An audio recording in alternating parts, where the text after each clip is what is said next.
Hello everybody and welcome back to Leeds TV. Conor here, hope you're doing it really well. So not a great evening for Leeds United yesterday, a 1-1 draw against, bottom of the league I think they were at the time, Luton Town. Really sort of once again a bit of a sobering affair really, similar to Cardiff I think, huffing and puffing but not quite getting there. Thank you so much for the watch-along figures last night. We had ridiculous amounts. I think it's like 21,000 now, and it's rising, which is amazing. And it was great.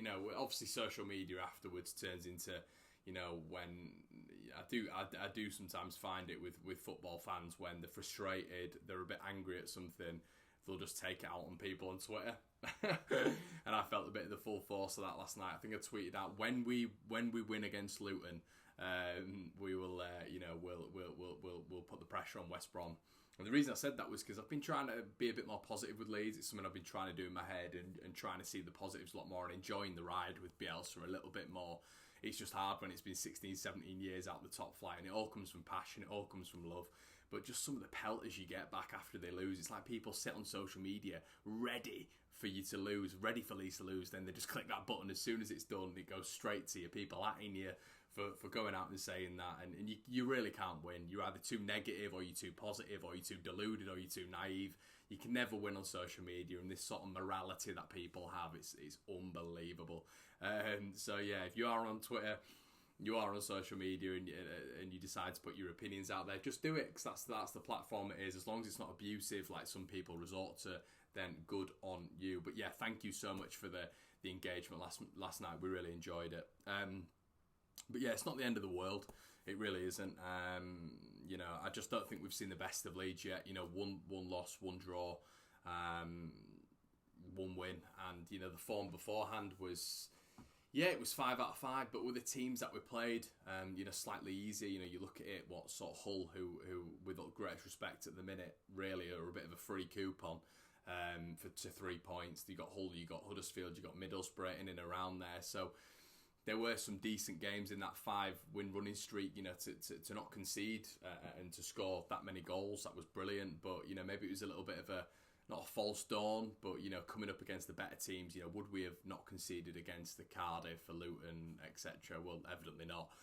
But it's just a bit of a sobering affair. I think these 3 games back. So I think even the Fulham game, that first half, I thought we were poor, really poor, sloppy, naff in the passing, and obviously we got 3 essentially counter-attacking goals, much better in the second half.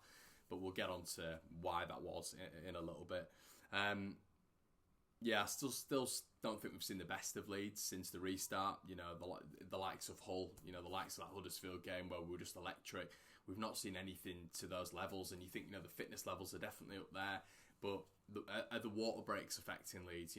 Teams just stopping within 20-minute mark, the 40-minute mark, or the 60-minute mark, whatever it is, and being able to recoup and being able to rejig and pack that midfield out. I think it's definitely helping other teams a lot more than it is Leeds. And we're all talking at the start about that, that anxiety feel of the crowd and maybe the crowd impacting Leeds. Well, we've seen those sorts of performances like last night and like Cardiff, under the lights, under the pressure, when the fans are there. Maybe it isn't that. Maybe it's got nothing to do with the fans, and maybe Leeds still have these performances in the locker. I think now we're realising that's more of the case, because we saw it at Cardiff, we saw it at Luton.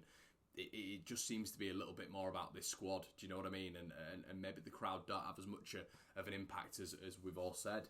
But yeah, I feel that we made it massively difficult against Luton last night. Really difficult. And you'll have seen Joe's last night. Joe went into the specifics a little bit more. But 96 connected passes that went through. I mean, that's an all-time low for Leeds. And people talking about it being a half decent performance. I don't get it. I really don't get it. I thought you'll see the watch along. We had 4 of us on there, including Oscar's dad last night, and we were watching it, and we just thought it was horrendous. Over hit passes, 5-yard passes, which is going to be on. I'm gonna have to release a cup or a t-shirt soon, aren't I? Saying 5-yard pass, because it seems to be all I say. But the reason I talk about 5-yard passing is it's just probably the most simple part of a football game. I played football at a decent level. You sort of pride yourself on making a 5-yard pass, and in a Marcelo Bielsa setup, a 5-yard pass is a necessity, really. And overhit passes, sloppiness, not looking where you're playing the ball, and it's been a feature really in the first half against Fulham, the full game against Cardiff, and for me the full game last night. Yeah, we created chances, we did, but why is it every single team has maybe 1, 2, 3 shots against Leeds United, which is, it seems to be the metric against Leeds. We don't concede that many shots against us, but every single shot goes in. You can't tell me that a Luton have more quality on the field than we do, or maybe they do. Maybe Harry Cornick's better than Patrick Bamford. I mean, I wouldn't put it past him. Genuinely wouldn't, and I'm not just blaming Patrick Bamford there. But that was just an individual scored against us last night. You look at the conversion rates of some of the strikers that have scored against us. Glatzel comes on for 4 minutes, smacks one in the bottom corner. It just seems to be every single shot that goes in against Leeds is a goal. But how do you combat that? Well, you combat that by scoring at the other end. We were talking last night on the stream about Marriot being really poor. I think he was a bit flappy, but I also think, you can't blame the keeper really when your forwards can't score. Obviously we scored 3 against Fulham, which was amazing, but I'm talking about games last night and games against Cardiff when they're very similar games. They pack out in the midfield, they make it difficult for Leeds. That's when the chances come round, we have to score. When teams come at us, we're naturally going to score. That's Leeds. We play on the counter-attack, we work in gaps. But, the top teams in English football, Man City, Liverpool, when it's tough, when teams are just camping back against them, they always find a way. And it's the efficiency of chance taken. I was doing a little bit of research earlier on, and after 40 games, Norwich were on 84 points last year. We sit on 75. And I was speaking to a Norwich fan earlier, and I said, if we had a proper striker for me and some decent finishers in the final third, we'd surpass that 84 point mark. Right now we'd be way ahead of that because of the amount of chances we create. And you look at Wolves. I think Wolves at this point were on 86 points. Brighton 83, Newcastle 84, Middlesbrough I think we're on 79 back in 14-15.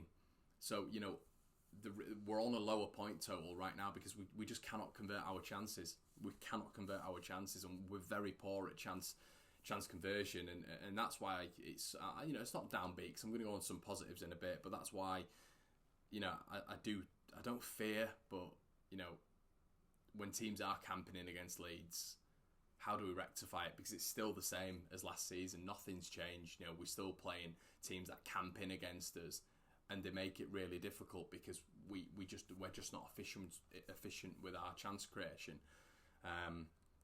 But yeah, unlike Wigan, which was a positive, we equalised. Everyone was harking back to Wigan, and it did sort of feel like a bit more of a Wigan game last year. But we did wonderful to get back in the game. I couldn't see where a goal was coming from. I thought there was sloppy passing. We couldn't finish. We couldn't shoot. Couldn't finish. In that order. And I didn't know where the goals were going to come from, but we got one out of nowhere. I couldn't believe we'd scored. So that was a positive. I'm worrying about without Pablo. Even if we do go to the Premier League, there's going to have to be some serious investment. And this is if, guys, let's not say this literally. This is if, don't come at me for this one. I'm saying if we do get to the Premier League, what are we doing? We're relying on a 34, 35-year-old man to be stringing the midfield together, because that midfield doesn't look the same without him. Click has not been the same since the restart. Roberts looked a lot livelier when Pablo came on. Even Calvin looks better when Pablo's on the pitch. That's got to be rectified next year if we are in the Premier League, or even if we're still in the Championship. It's got to be rectified, because you can't just put all your eggs in one basket. But I would have started him. A lot of people are turning around and saying, well, what about his fitness? Well, okay, if you revert into his fitness, start him, make sure we get ahead in the game. We know our levels when we go 1-0 up. We've played 45 games. I think we've won 44 of them under Bielsa when we've scored the first goal. So why would you not start him and then take him off, preserve him at half-time? Because we're going to win the game, aren't we? Then bring a Roberts on, or then bring a Bamford on, whatever. That's how I'd have it anyway. But I don't see what the point, even when we're losing the game, or we're drawing the game, or whatever, why not bring him on at half-time? Why are we waiting until the 60th minute to bring him on? And then the game changes, which we all knew it would do. And, in the Fulham game, Bielsa's chances were substitutes were unbelievable. Cardiff game, you did question them a little bit, and then once again last night, you did question them a little bit. Just the timing of why he's bringing Pablo on at that point, and obviously we saw the injury to Liam Cooper, which is a shame, but I think that did change the dynamics of the game, because you look at the crossfield balls that we do play out wide to Costa, it's normally one touch that he has, then he pings it out wide to Costa, and Liam's very good at these crossfield balls now. It's a little bit of his niche, and you can see that in his game, and I think without that we sort of struggle, because you've got two right-sided centre-backs and Berard doesn't have the same distribution as Cooper, so I think we struggled with that as well. But yeah, I mean, form's out the window when these 3 games have been back, and with the situation that it is at the minute, you're getting teams fighting down at the bottom, and to an extent when you're playing these teams, form will go out the window, because they are just fighting tooth and nail for that relegation. Well, not to get in the relegation spot. Luton last night, they've drawn many games, but they've not lost a game in 6. I think they've lost 1 in 8. So it's a really good record. They were tough last night, and when I put that tweet out, for example, and saying when we win, it was a bit of positive reinforcement in my head, just trying to tell myself that we will win this game. And the issue with what I'm finding with a lot of fans is, but it's still a good point. It's still a good point. What would Norwich have done to Luton last night? What would Sheffield United have done to Luton last night? What would Wolves, Newcastle, Brighton, teams that have gone up previously, what would they have done? What would Burnley have done to them, when they went up from the Championship? I think there is a ruthlessness about champions in this division. And top 2, you saw that last year. For example, when Hull still had the likes of Bowen and Grosicki, and they went away to Hull did Sheffield United when we thought Hull might nick something, and they went there and just battered them 3-0. And it's a ruthlessness. And sometimes I do question that we don't have that, because we're so poor naturally in the final third. Our chance creation, it doesn't match our goals. It just doesn't. And teams have a much closer chance creation to goal ratio ever than we have as prospective champions. And it does make me worry, because I still don't think we have this ruthlessness about Leeds. And I think we will get over the line, but I think we'll just get over the line. But when you've got sort of the likes of when we've seen the comeback, and you've had Costa, Bamford, Harrison, who aren't the only ones to blame. As I've said, I think Click's been really, really bad since the restart. But those ones, especially, you pay £15 million for Costa, you're paying 35-40 grand a week for Bamford, including a 7 to 10 million signing fee. People who are coming out and saying, you can't just blame Bamford. Well, you can't. You're right. But he's a striker, and it's his job, and he's had 29 big chances now. Graben's in second with 17. And I think Graben's got 20-odd goals. Bamford's stuck on, 14? It's not good enough. It's really not good enough. And the sooner people understand that, the better. And it's not just moaning for the sake of moaning. We can make changes. Robertson, he links up with that 4 better than Bamford does anyway. Much better than he does. So, we'll talk about those 2 chances. I mean, I'll tell you what, we'll start on Costa's, because I don't want to go out as if I'm Bamford bashing. Costa's not been good enough for a while now, since that Hull game. I'm his biggest advocate, because I know his ability.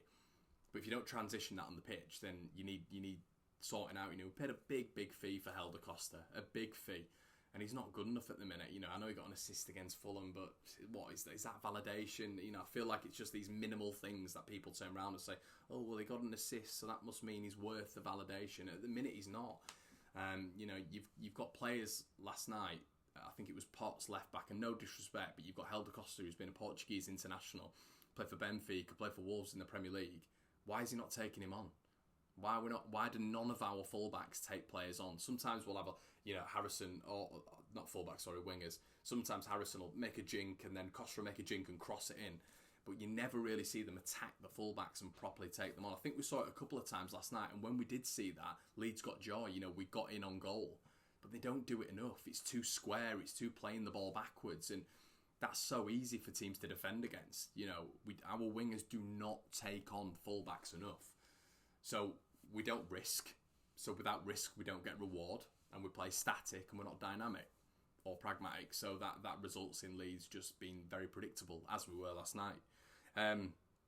But yeah, that chance was unbelievable. Blaming it on the lights. I mean, what? Blinded by the lights. What? I mean, come on. I mean, blaming it on the lights. Right, okay. I mean, I've never heard that at Ellen Road in my lifetime. My old man hadn't. I spoke to my granddad about it the other, last night. My granddad's at 87 years of age. He's never heard that as an excuse. So if we're using that as an excuse, then whatever. But yeah, I just think I'm just getting sick of just the chance creation, really. Fulham was brilliant actually, because us actually taking chances. It was. I've never seen that in a Bielsa side.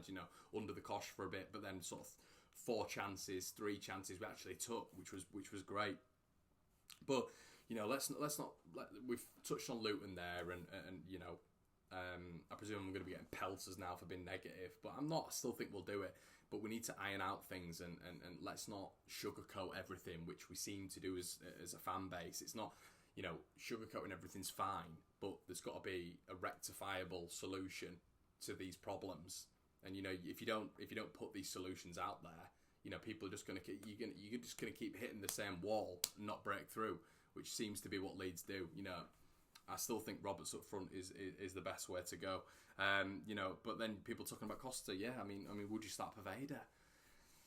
Why not? I think he's looked brighter than Costa has so far. Harrison's not been great, I don't think, but I guess against Fulham he was probably one of the standout players. But the games ahead, all these teams that we played so far, I've done a bit of research. Luton were 5th in the form table so far, 0 losses in 6. Cardiff were 4th, 1 loss in 6. Fulham still, unbelievably, after their return, which has been 2 losses and a win, they are still in 8th. Obviously, this is form over 6 games, but still, you look at that form table, whereas we look at the teams like Blackburn are 21st in the form table, 1 win in 6. Stoke, 18th in the form table, 1 win in 6. Swansea, 17th in the form table, 1 win in 6. So, we looked at sort of probably these first 3 games and then the Blackburn, Stoke, Swansea games that are coming up and thought, oh, they're going to be a lot tougher than our starter games. Or maybe you didn't, or maybe you did. But I probably thought this bulk of games would be tougher. But all these 3 games that we've got coming up, they're in dire form, actual dire form. Whereas the 3 that we've played are in much, much better form. So I think they're massive positives, And what do we need to get promoted? I think sort of 8 points will get us in seconds. 2 wins, 2 draws, 2 losses. I think anything above 10 points gets you champions in this season. I don't think the quality is as good this year as it has been in previous years. So I genuinely think 8 points will get you promoted. 10 points will win the league. I actually think that. And then you look at Blackburn's sort of midfield duo. You've got Downing, you've got Johnson in there. Downing's at 35, 36 years old. I watched them last night against Blackburn. They've got Samuel on the wing, who was poor. I think their only outlet really is Adam Armstrong. And if they defend and use that as an outlet, similar to what Luton did with Harry Cornick, that's where I'd be a little bit worried. But at the same time, if we're ruthless and if we are champions, we beat Blackburn, we beat Swansea, we beat Stoke. There's no excuses. Let's get a point here and a point there, and maybe we'll lose there, but maybe we'll win there. We should be winning games. With Leeds United, it should be 4 wins out of 6 or 5 wins out of 6 or even 6 wins out of 6. It's just this mentality of maybe we'll lose here, we'll probably lose there, we'll get 2 losses, and then, we might lose there, but if we get a point there and get a win there, it can't be like that. For example, you look at last season, your Norwiches, your Sheffield United, your previous season, Wolves, Cardiff, you go further back, Burnley, Borough, Newcastle, Brighton. They're ruthless at these stages of seasons, and that's what we need to be. We need that champions mindset. So yeah, I mean that's. I think we could beat Blackburn, but it just depends what Leeds turn up. It just wasn't impressive yesterday at all, and it got me really downbeat yesterday, I'm not going to lie. I had to really take a couple of, 10 hours, 10, 12 hours out to just have a few thoughts and find positives, but also find bits where we need to improve. So I'm not going to sugarcoat it. I'm not just going to say, we're 6 points ahead, and we need to, because this Brentford side, they're not letting up. You know, no goals conceded, 6 goals, and yeah, they've got tough games coming up. They've got Wigan, they've got Charlton, but you know, are Brentford going to be the best team Wigan have faced so far? I think so. So you know, Brentford are probably going to get a win there. They've then got Charlton at home, so Brentford are going to keep picking up those wins. So we need to keep it, because you don't want that gap getting reduced to 3, then to 2, or to 0. You don't want that, and it could quite easily happen even after the Stoke game. So we need to do what's right for us, and we need to go out there and win both games. And we've got to look at West Brom as well. West Brom are playing tonight. I think it's going to be a really tough game for them tonight against Wednesday. Wednesday seem to have turned a little bit of a corner. So it is still positive. I do still think we'll do it, but things need to change. You know, I still don't think we've been properly right since the restart. And, you know, the passing, the accuracy, the shots on target, the shots on goal, it's just not clicking at the minute. And Blackburn, Stoke and Swansea are perfect opportunities to hit the heights of Leeds United pre-lockdown. It's been a bit longer, guys, but I hope you've enjoyed it. I don't think I've been too negative. I think I've tried to balance it out. Make sure you leave your comments in the section below. I'll get back to you as soon as I can in the comments, if I can. We've got a lot on at the minute, but I thought I'd condense both your review and your preview all in one. I hope you're all well. Keep sane. We're going to get there in the end, I promise you. This will probably get clipped up now. But yeah, make sure you check out all the guys' videos, and I'll see you in a bit.